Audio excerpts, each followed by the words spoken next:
Tonku franchit le seuil avec douceur, encore marqué par la clarté laissée par l'améthyste. Devant elle, l'atmosphère changea. L'air était devenu vibrant, presque musical. Des milliers de filaments flottants, comme de fins rubans d'or rose et de lumière cannelle, dansaient dans l'air autour d'elle. Le sol n'était plus cristal, mais terre cuivrée, tiède et accueillante. De hautes herbes rouges ondulaient doucement dans une brise invisible, et dans le ciel des éclairs silencieux traçaient des lignes dorées dans un crépuscule infini. Alors, du cœur d'un arbre immense à l'écorce translucide, une silhouette masculine éthérée émergea. Sa peau avait les reflets du bronze doré. Ses yeux, rouges zircon, luisaient comme deux étoiles d'un amour tranquille. Il portait une longue cape légère au motif en spirale, et dans ses paumes ouvertes brillait une pierre ovale d'un rouge transparent. « Je suis Kimbazi Tadiva, dit-il, sa voix calme comme un vent d'altitude. Gardien du zircon hyacinthe, porteur du zola du Verseau.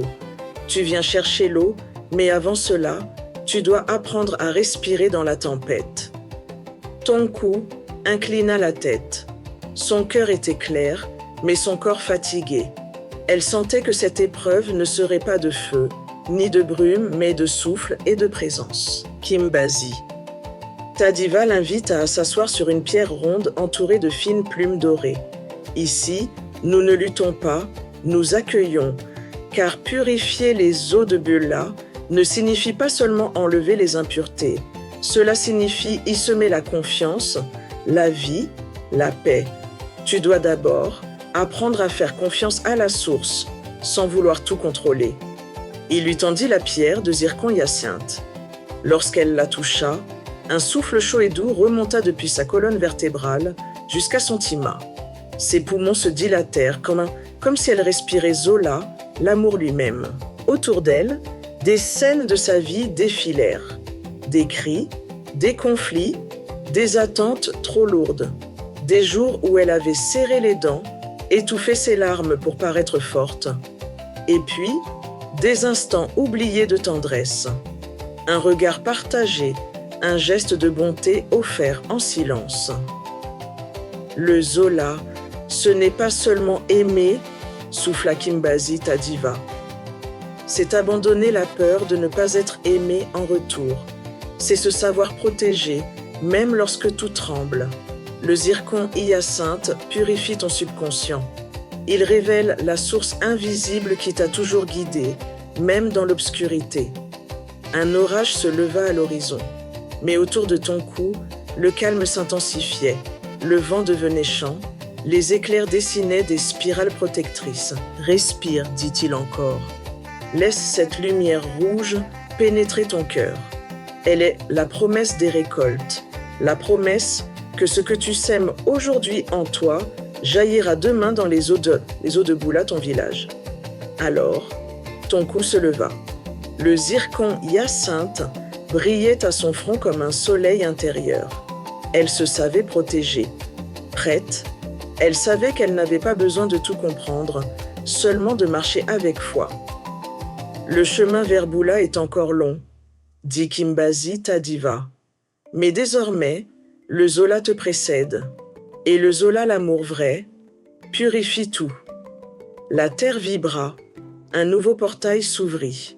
Cette fois, il brillait comme une eau pure en mouvement, scintillante de lumière vivante.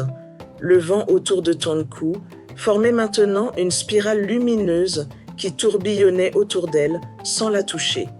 Une brise douce caressait son visage. Elle sentait son souffle s'harmoniser avec celui de Mama Toto, la terre, du ciel et de tout ce qui vit. Kimbazi t'a dit, va leva lentement les bras. Le ciel rougeoyant se fendit dans un grondement doux, et une pluie de lumière commença à tomber, chaque goutte étant une lettre du mot Zola. Tonku porta la calebasse à ses lèvres. L'eau était tiède, presque vivante. Elle sentit son cœur s'ouvrir, comme si une fleur invisible s'épanouissait en elle. L'épreuve du zircon hyacinthe n'est pas une épreuve de force, continua Kimbazi Tadiva, mais une épreuve de confiance, de lâcher-prise, de reconnaissance du divin en toi. Tu ne pourras purifier l'eau de Bula qu'en portant en toi l'eau pure de la source. Le sol se mit à vibrer. Une grande spirale de terre cuivrée s'ouvrit sous ses pieds, mais elle n'avait plus peur.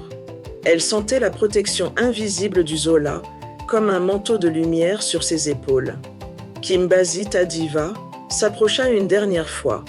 Il posa la pierre de zircon hyacinthe sur sa poitrine. Là, elle fusionna avec son souffle. « Désormais, dit-il, le Zola l'amour vit en toi. Il est ta force quand tout vacille. Il est ton abri dans la tempête. Il est ton chant lorsque tu n'as plus de mots. » Puis il disparut dans une brume d'or et de feu, comme dissous dans l'amour même qu'il incarnait. Un nouveau passage s'ouvrit alors devant ton cou. Cette fois, il était aquatique. Une cascade descendait d'un rocher transparent et derrière, un tunnel d'eau s'étirait et, brillant de 1000 reflets. Elle comprit. L'heure était venue de s'approcher de l'origine. L'eau de Bula l'appelait. Mais elle n'était plus seule. Elle était Zola. Le tunnel d'eau s'ouvrait devant elle comme une promesse silencieuse. La cascade, scintillante et vivante, semblait l'observer. Chaque goutte portait un éclat d'histoire, un fragment d'âme. Ton cou fit un pas. L'eau n'était pas froide, mais enveloppante, comme une étreinte ancienne. À mesure qu'elle avançait, elle découvrit que ses pieds ne touchaient plus le sol. Elle flottait, portée par un courant invisible. Dans la transparence liquide, des images se formaient. Elle y voyait les femmes de Bula, penchées sur les jarres, puisant l'eau avec des gestes empreints d'une gravité silencieuse. Certaines souriaient, d'autres pleuraient en secret. Elle vit aussi des enfants jouant près des rives, ignorant que la rivière qui les abreuvait portait des blessures invisibles. « Ce que tu portes maintenant, murmurait une voix dans le courant, est plus que de l'eau. Ce sont leurs histoires. » Le tunnel s'élargit, révélant une vaste caverne illuminée par des pierres flottantes. Chacune diffusait une couleur différente, formant un arc-en-ciel mouvant dans l'eau. Ton cou comprit que c'étaient les hauts mémoires, gardiennes de la mémoire collective de son peuple.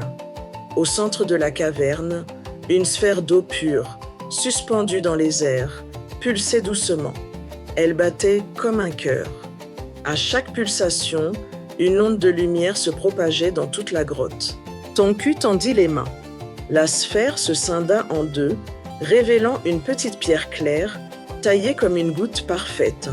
« Ceci est la clé de l'origine, » dit la voix. « Lorsque tu la déposeras dans la source de Bula, elle réveillera la rivière. Mais sache ceci, l'eau répond au cœur. Si ton souffle doute, elle restera muette. » Elle serra la pierre contre sa poitrine.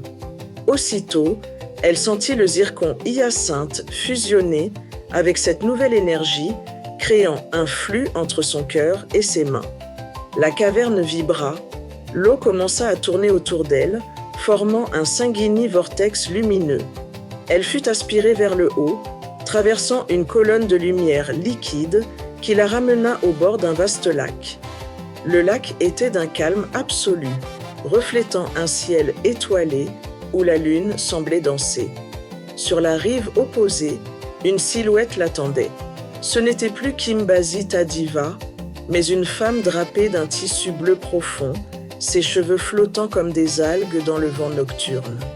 Ses yeux étaient comme deux puits sans fond, et lorsqu'elle parla, c'était comme si toute l'eau du monde respirait avec elle. « Je suis Mamba, mère des eaux. Si tu veux guérir Bula, tu dois m'écouter. Le souffle que Tadiva t'a confié doit maintenant se mêler à ma voix. » Alors, la surface du lac se mit à vibrer. Des cercles concentriques s'élargissaient à partir des pieds de Mamba. Entre dans le lac ton cou, laisse tes pas dessiner leur propre onde. Et souviens-toi, Chaque pas est une offrande. Ton cou avança, l'eau montant jusqu'à sa taille, puis à sa poitrine.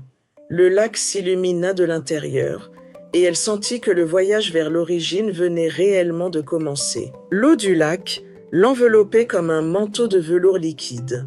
Chaque mouvement de ses bras et de ses jambes créait des éclats de lumière qui se dispersaient comme des étoiles sous-marines. Le silence était absolu, mais ce silence vibrait, comme si le lac entier retenait son souffle. Mamba avança à sa rencontre, ses pas semblant glisser sur la surface. Ses yeux fixaient Tonku avec une intensité douce, comme une mère observant l'enfant qui s'apprête à franchir un seuil. « Tu portes en toi deux mémoires, dit-elle, sa voix se mêlant au clapotis léger, celle de ton peuple et celle de la source. Aujourd'hui, tu dois les unir. » Elle posa ses mains sur les tempes de Tonku. Aussitôt, une onde chaude et claire se diffusa dans tout son corps. Les étoiles au-dessus du lac semblèrent plonger dans l'eau, formant une voûte céleste inversée autour d'elle. « Regarde, » murmura Mamba. Tonku vit alors, dans l'eau autour d'elle, les images de Bula autrefois. Une rivière claire, où les poissons sautaient, les enfants riant en éclaboussant l'eau, des femmes chantant en lavant les étoffes, des hommes rentrant de la pêche avec des paniers pleins. Puis, l'image changea. Les eaux devenaient troubles, les poissons disparaissaient et les chants s'éteignaient. « Ce n'est pas seulement l'eau qui a été blessée, » dit Mamba, « c'est le lien entre les cœurs. Si tu veux guérir la rivière, il faut aussi guérir l'amour qui unit ton peuple. » Mamba plongea alors ses mains dans le lac et en ressortit une coquille nacrée qui brillait d'un éclat argenté. Elle l'ouvrit. À l'intérieur, une goutte d'eau bleutée flottait, comme suspendue dans le vide. « Ceci est l'eau mère. Elle porte le premier chant qui a fait naître toutes les rivières. Bois-la, et tu connaîtras le langage de l'eau. » Tonku prit la coquille. La goutte entra dans sa bouche et se répandit comme un souffle infini. Elle sentit sa poitrine vibrer, et soudain, des sons nouveaux montèrent dans sa gorge. Un chant ancien, fluide, qui ressemblait au murmure des ruisseaux et au grondement des cascades. L'eau autour d'elle répondit. Des vagues douces se formèrent, tournant autour d'elle en spirale. Les étoiles au-dessus et au-dessous se mirent à danser, comme si le ciel et le lac s'étaient rejoints. Mamba recula souriante. « Tu as désormais la voix de l'eau et le souffle du Zola. Quand tu iras à Bula, parle à la rivière, et elle se lèvera pour répondre à ton appel. » Un passage liquide s'ouvrit derrière Mamba, brillant comme une rivière faite de lumière pure. « Pars Tonku, le temps est venu, la source t'attend. » Tonku s'inclina. Le zircon hyacinthe à son front brillait d'un rouge apaisé, et dans ses mains, la petite pierre claire de la clé de l'origine semblait pulser au rythme de son cœur. Elle entra dans le passage, sentant l'eau la porter comme une mère porte un enfant. Au bout, elle distingua déjà les rives de Bula, mais cette fois, la rivière n'était pas seulement un lieu, elle était vivante, consciente et l'attendait.